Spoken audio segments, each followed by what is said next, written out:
Assalamualaikum warahmatullahi wabarakatuh. Saya ingin bertanya langsung sederhana. Intinya gini, orang yang ahli ibadah itu kan sering ibadah malam, sholat malam, zikir, tengah malam, bahkan sedikit sekali waktu istirahatnya. Sedangkan dalam bidang kesehatan itu harus cukup istirahat, Pak. Yang kedua, saya tanya ke Cak Nun, artinya ridho menurut Cak Nun itu apa? Ridho. Oke, ini cek gak mencolot-mencolot, begitu Anda krungu langsung tak jawab ya, supaya nyambung di pikiran sampean. Nomor 1 soal cukup tidur. Ini turu iku ono kuantitatif, ono kualitatif. Jadi turu nek kuantitatif iku pirang jam, kuantitatif. Nek kualitatif iku 5 menit iso podo karo efektivitas turu 6 jam. Nah, kon kudu sinau iku. Ana meneh wong nek ngletak ndek kasur kae iso turu. Kono aja dadi wong goblok ngono iku. Sak nggon-nggon ngene turu iso, kudu ngono. Latihan kaya aku. Lah nek aku nuruti dokter, ya doktere melok aku ngene gak ndelosor kon ya. Aku bendino sampai esuk kaya ngene ya, tak nek diatur-atur turuku barang. Ayo kene nek kuat kon sak minggu melok aku kon gak ndelosor temen kon. Ngono ya.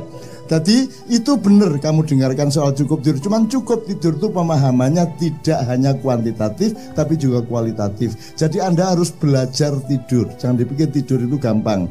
Belajar tidur itu artinya Anda memasrahkan diri sepenuhnya secara fisik ya. Jadi misalnya melumah nyeri kok rasanya teman sampai semuanya pasrah. Engko nek kono wis iso turu mlumah, nafasmu kok rasakno karo la ilaha illallah, engko turune les. Iku gak usah sak jam kon wis enak turumu. Wis padha karo 6 jam. Ah, meneh-meneh kon nyambut gawe macam-macam kaya aku gak kober turu ngono iku, ya wis masih turu ana ekor sing ngene ya turu les gak masalah. Apa meneh wong Jawa. Wong Jawa iku turu karo kaya lawa iso kok. Ndek wit-witan ndek pang lho ngene ya iso wong Jawa kok. Gitu ya, benar ya Dek ya, tidak ada masalah. Yang kedua ridho itu Anda tidak punya ganjilan apapun terhadap sesuatu hal yang engkau alami ya. Jadi sekarang ada ridho Allah Bu Lurah, Pak Camat. Kon aja ade ndolek ridhone Gusti Allah. Ayo kon, ya apa kon? Maksudku ngene lho, kon sing kudu ridho nang Gusti Allah.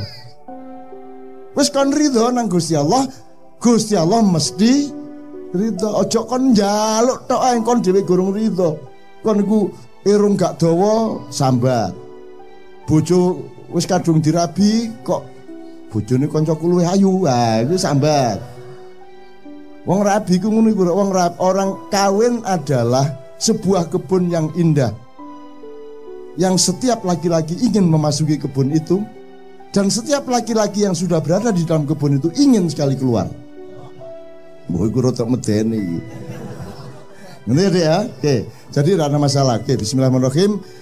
Habis ini Anda belajar tidur beneran. Teorinya adalah ketika memasukkan nafas, ucapkan dalam hati aja, illallah. Jadi ini jual illallah, begitu metu nafasnya la ilaha, di semeneh illallah, la ilaha, ojo balik. Dalam situasi normal jangan terbalik, karena kamu membuang semua yang bukan Allah dan kamu memasukkan semua dimensi yang Allah. Ngono ya Rek ya. Mulai kok bengi kon belajar ngono, meneh bojomu kagum karo kon. Sampeyan kok tambah ganteng, Cak. Ngono.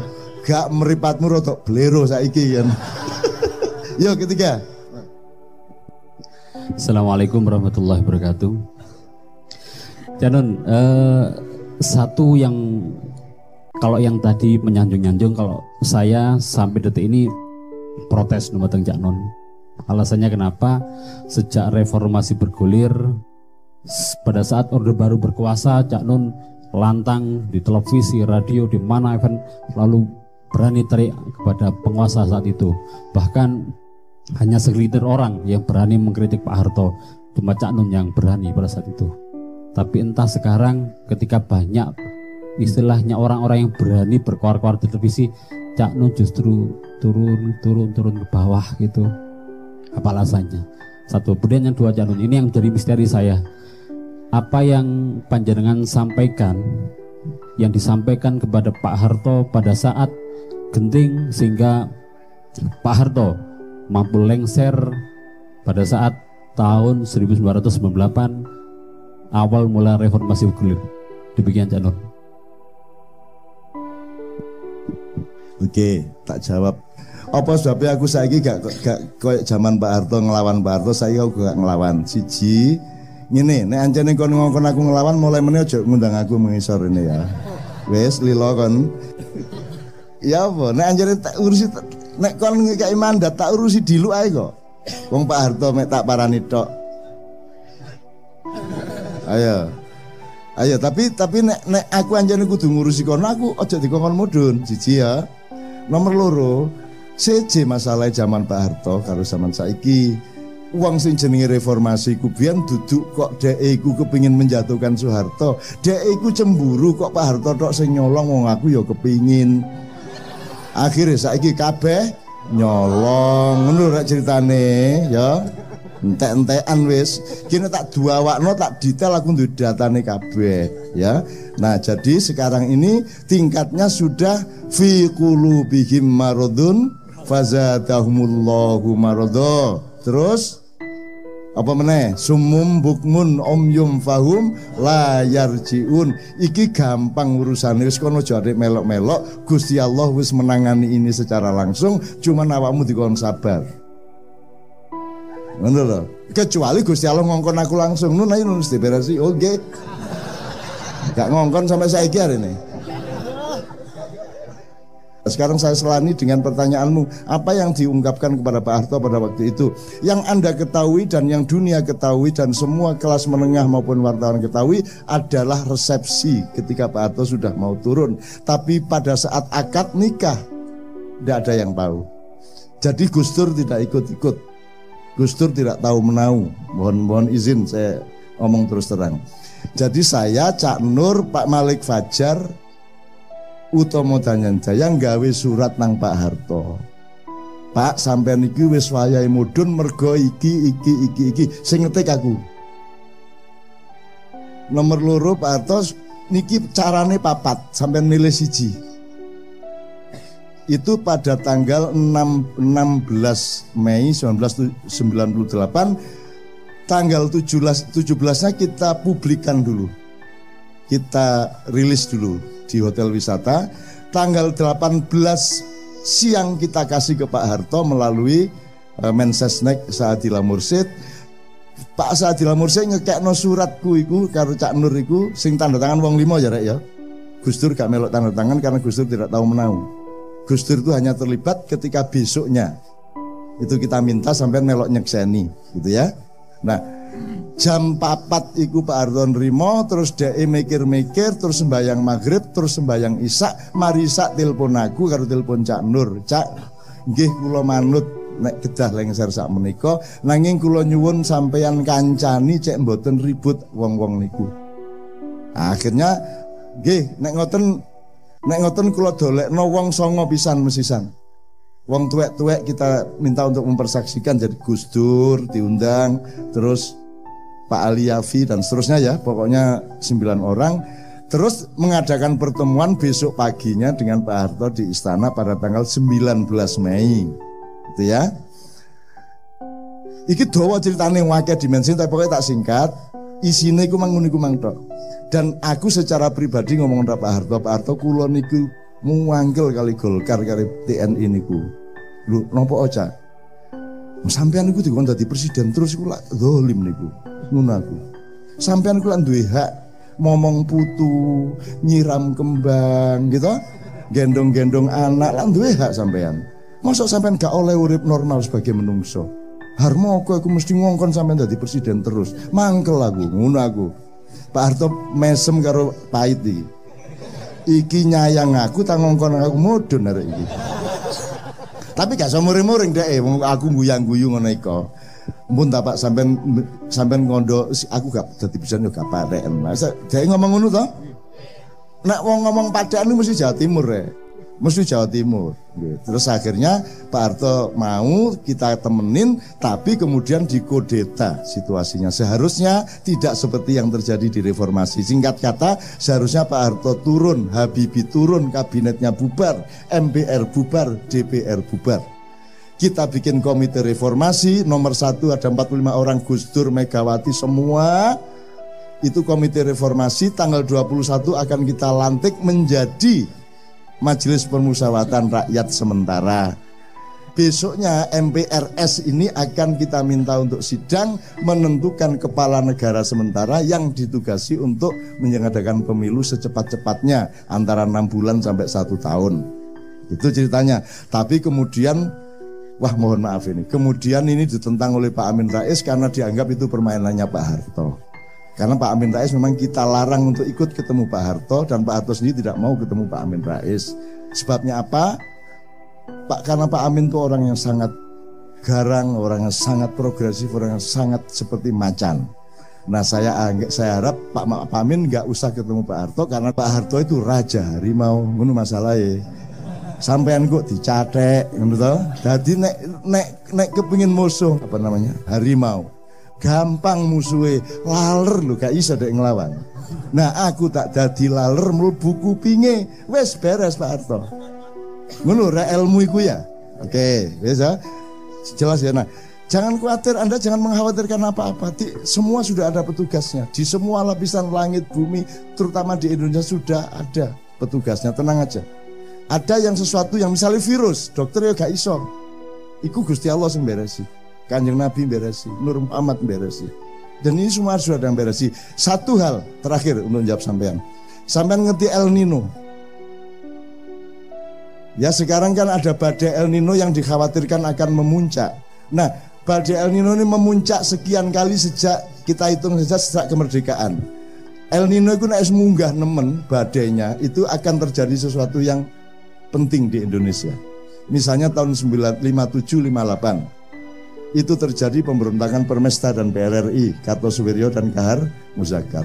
Kemudian biasa terus naik lagi 65 yaitu G30S. Terus El Nino naik lagi tahun 82, 83 terjadilah pembakaran toko-toko Cina dan penjarahan mal-mal di Solo.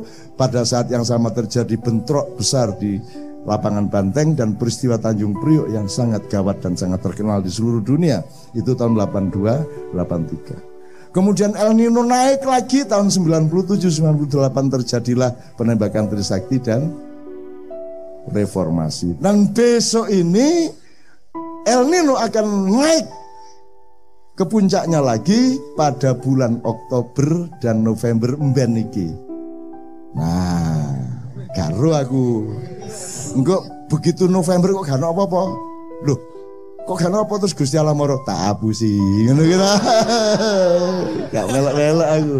Kan ngati lapo, sakarep-karepku aku sing duwe ya ta.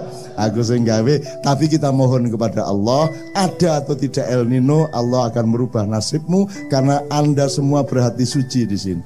Karena Anda semua betul-betul mengharapkan Indonesia akan berubah. Dan kalau kamu rubah hari ini, nanti petugas berikutnya masih sama mentalnya. Maka perubahan Indonesia nanti menunggu anak-anak semacam ini, semacam sampean.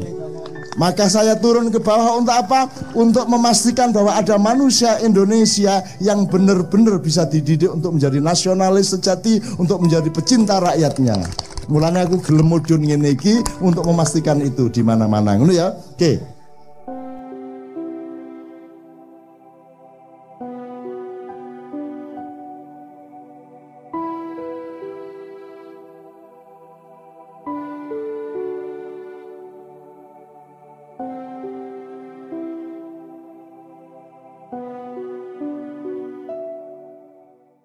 Assalamualaikum, selamat datang di Pewaling Ma'iyah. Berikut ini adalah kutipan video Sinau Bareng tahun 2018. Dan inti pada video ini adalah respon jawaban dari Mbah Nun kepada 2 orang penanya yang menanyakan perihal tidur dan sejarah. Penanya pertama bertanya kepada Mbah Nun yang intinya begini. Mbah, kalau orang ahli ibadah kan sangat sedikit tidur. Lantas jika mereka kurang tidur, bagaimana kesehatan mereka? Dan selanjutnya, yang disebut ridho itu bagaimana, Mbah? Kemudian, pertanyaan dari penanya yang kedua kurang lebih begini. Mbah Nun saat zaman Pak Harto lantang mengkritik di mana-mana. Tapi kenapa sekarang Mbah Nun tidak seperti dulu? Bahkan sekarang semakin lama semakin turun dan menghilang. Dan sebatas yang dapat kami tangkap, kurang lebih beginilah respon jawaban yang Mbah Nun tawarkan. Garis besar dari pertanyaan tentang tidur kurang lebih intinya adalah Mbah Nun menawarkan kepada penanya untuk belajar tidur karena tidur tidak sesederhana yang selama ini kita bayangkan. Tidur bahkan mungkin adalah ruang yang lebih luas dan lebih murni untuk wilayah hidayah, ilham, inspirasi dari Allah dibanding ketika jaga.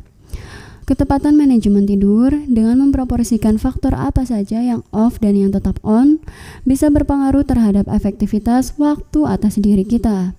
Dismanajemen kejiwaan bisa membuat Anda memerlukan tidur selama 6-8 jam karena sangat tergantung pada mekanisme alamiah.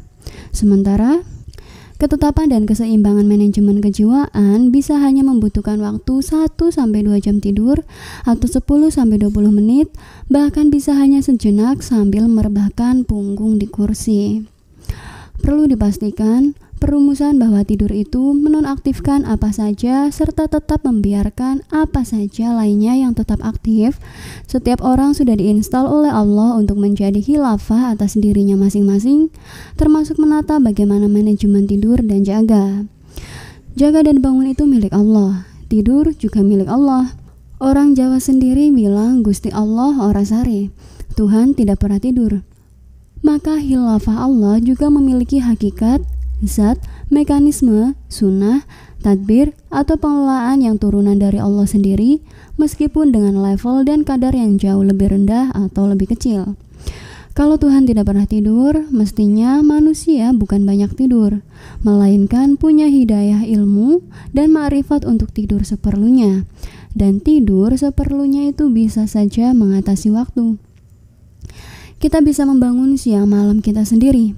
Kita bisa menghilafahi diri kita dengan menyusun jam-jam kita sendiri. Dalam sehari semalam bisa kita bikin sekian hari sekian malam. Dalam 12 jam kita bisa bikin sekian kali 12 jam di dalam 12 jam. Allah menciptakan sunatullah dengan siang malam tertentu. Manusia bisa memaknai dan mentransformasikannya atau membangun satuan-satuan baru di dalam dirinya berdasarkan hak khilafah yang dianugerahkan olehnya. Poin selanjutnya, mengenai ridho. Intinya, Mbah Nun menawarkan untuk tidak usah sibuk mencari ridho. Namun, kita sendiri yang terlebih dahulu harus ridho. Karena kalau kita sudah ridho, maka otomatis akan diridhoi. Karena rumusnya adalah rodiyatan maradiyah, ridho maka akan diridhoi. Poin yang terakhir adalah jawaban yang Mbah Nun tawarkan kepada penanya kedua. Dan kurang lebih garis besar jawaban yang Mbah Nun tawarkan adalah dari semua pengalaman yang sudah Mbah Nun alami selama mengasuh Indonesia, beliau memiliki kesimpulan bahwa yang terlebih direformasi adalah manusianya. Karena mau sistem sebagus apapun, reformasi berapa kali pun, maka ujung-ujungnya akan sama saja. Namun jika manusianya yang memang sudah benar, maka insya Allah negara ini akan sembuh. Dari pengalaman itulah, maka kemudian Mbah Nun memilih untuk tidak lagi berurusan dengan yang di atas-atas sana. Beliau lebih memilih untuk turun ke bawah, berkeliling ke desa-desa untuk deder satrio. Hampir di setiap malam beliau bertemu dengan anak-anak muda dan belajar bersama agar generasi penerus bangsa tidak seperti pendahulu-pendahulunya. Selanjutnya, Mbah Nun sedikit bercerita tentang fakta di balik 98. Cak Nun dalam sebuah tulisannya mengibaratkan perjuangan reformasi 1998 saat itu seperti sebuah tim sepak bola yang ingin langsung memenangkan pertandingan 5-0. Bahkan kalau bisa tidak perlu bertanding tetapi menang telak.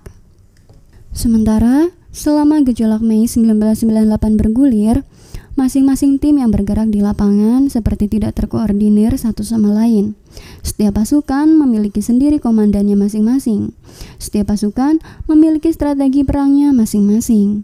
Begitu Soeharto menyatakan mundur dari jabatannya sebagai presiden, seluruh pasukan itu berpencar dan kemudian mengambil peluangnya sendiri-sendiri.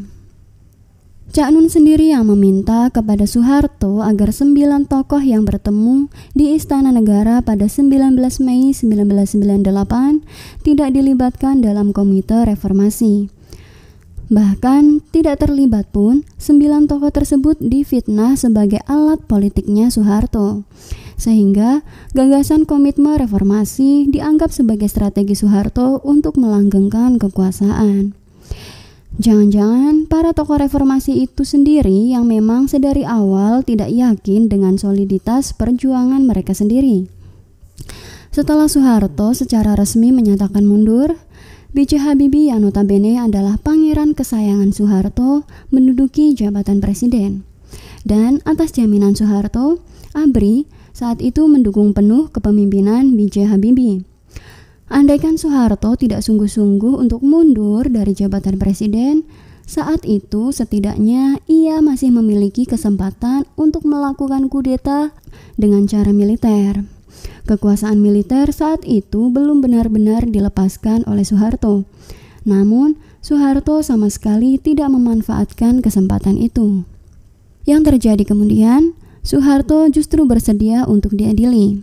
Cak Nun sebagai salah satu tokoh yang terlibat pada pertemuan 19 Mei 98 secara khusus ditunjuk sebagai imam oleh Soeharto. 1 tahun setelah ia mundur dari jabatan presiden, pada suatu malam Cak Nun diundang ke kediamannya di Cendana.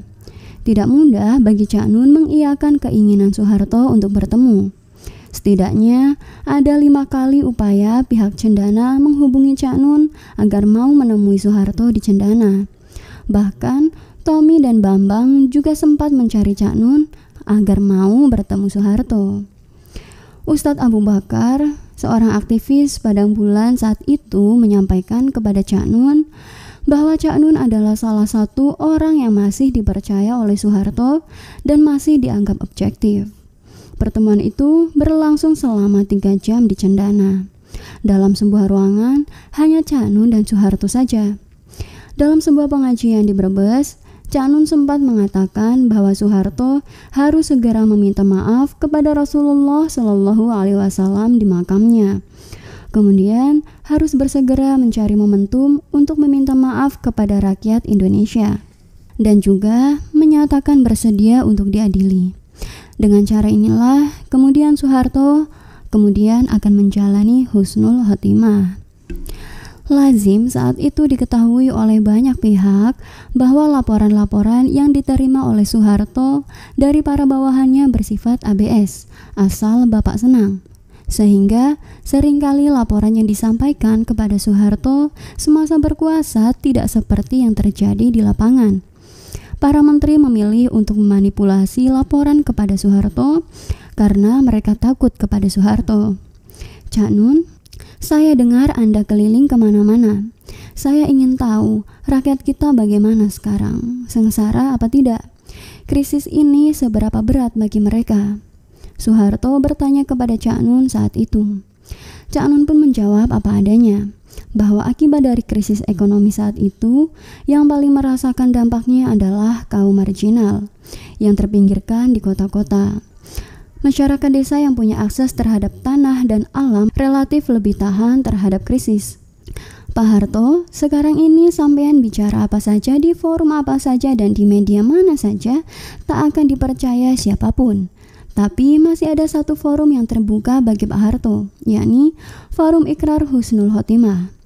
Pak Harto bertekad untuk membayar semua dosa dan memastikan mengakhiri sisa kehidupan dengan kebaikan-kebaikan.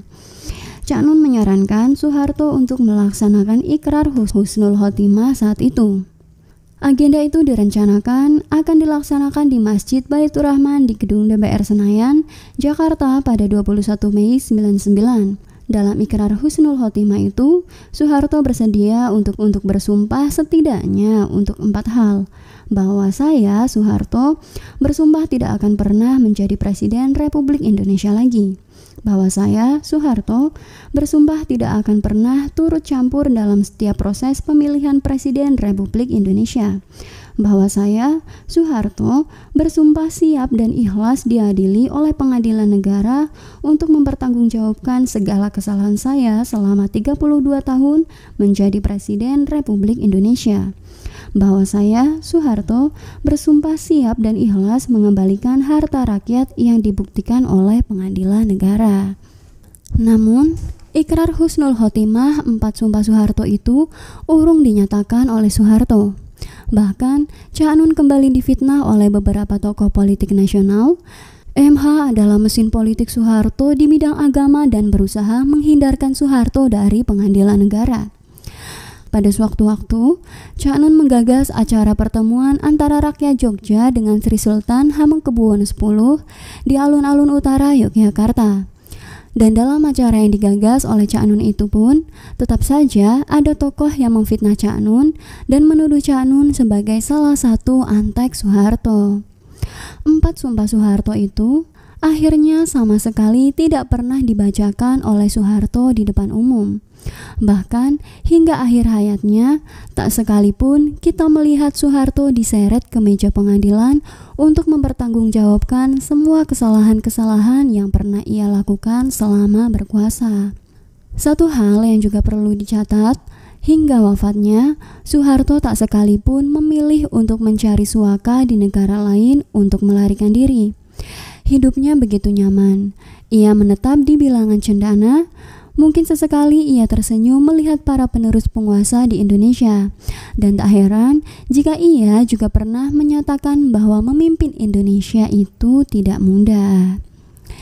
Oke dulur-dulur, sampai di sini dulu ya ulasan atau pointernya. Sebenarnya masih ada begitu banyak hal yang dapat kita pelajari bersama dari kutipan Sinau Bareng pada video ini. Ulasan, pointer, atau rangkuman yang kami ungkapkan itu hanya sedikit gambaran saja. Dan semua yang kami ungkapkan itu bukanlah sebuah kebenaran. Hanya saja semoga dapat sedikit menambah referensi. Mohon maaf atas semua kelemahan sudut pandang kami. Matur suwun dan sehat selalu saudaraku. Wassalamualaikum.